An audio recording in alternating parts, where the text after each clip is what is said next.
আমার ননদরা কেন হঠাৎ এত কান্নাকাটি শুরু করে দিল এই গল্পটাই আজ বলবো। আসসালামু আলাইকুম, আমি সুইটি আপনাদের সবার মাঝে আবার নতুন একটা ভিডিও নিয়ে চলে আসলাম। এগুলা হলো আমার দেবর ননদ।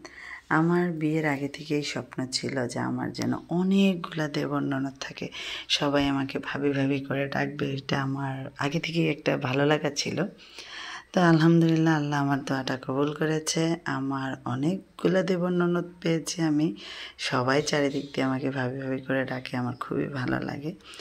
তো ওরা অপেক্ষা করে থাকে সব সময় কখন ভাবি আসবে, আমাদেরকে নিয়ে ঘুরতে যাবে। আর আমিও ওদের স্বপ্নটা পূরণ করার জন্য ব্যস্ত থাকি যে কখন আমি যাব ওদেরকে নিয়ে একটু ঘুরবো। তো জাস্ট এবার চলে আসলাম টেকেরহাটে। নতুন আরেকটি রেস্টুরেন্ট হয়েছে, এদের খাবারগুলা সত্যিই অনেক মজাদার। আমি বুঝতে পারছিলাম না যে আমি ঢাকায় খাচ্ছি নাকি টেকেরহাটে কোনো রেস্টুরেন্টে আছি। ওভারঅল ওদের সব আইটেমগুলাই অনেক ভালো লেগেছে। তো এই মিল্কশেকগুলাও খুবই মজাদার ছিল। কিটক্যাট মিল্কশেকটা আমার কাছে বেশি ভালো লেগেছে। আপনারা যে যাবেন অবশ্যই ট্রাই করবেন। এবার চলে এসেছে আমাদের সেই কান্নার কারণ, যেটা খেয়ে আমরা সবাই কান্না করেছি। এই নুডলসটা অনেক বেশি মজাদার ছিল এবং দেখেন এখানে মাত্র 1:3, বাট পরিমাণে ওরা অনেক বেশি দেয়। আমরা 7 জন খেয়েছি এবং পিৎজাটাও পুরো চিজে ভরপুর ছিল, কিমায় ভরপুর ছিল। মানে ওভারঅল সব খাবারগুলাই মজা। যখন আমরা এটা সবাই যে এত বেশি ঝাল হয় সবারটা, এটা আসলে আমরা ওদের নাম দেখে বুঝতে পারিনি।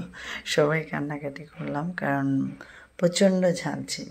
তো যারা একটু ঝাল স্পাইসি পছন্দ করেন তারা অবশ্যই এখানে নুডলসটা ট্রাই করবেন, চাউমিনটা ট্রাই করবেন। এরপরে চলে আসছে আমাদের নাচোস। এটাও আমরা দিয়েছিলাম একটি স্পাইসি নাচোস, তবে নাচোসটার একটা অন্যরকম স্বাদ আছে।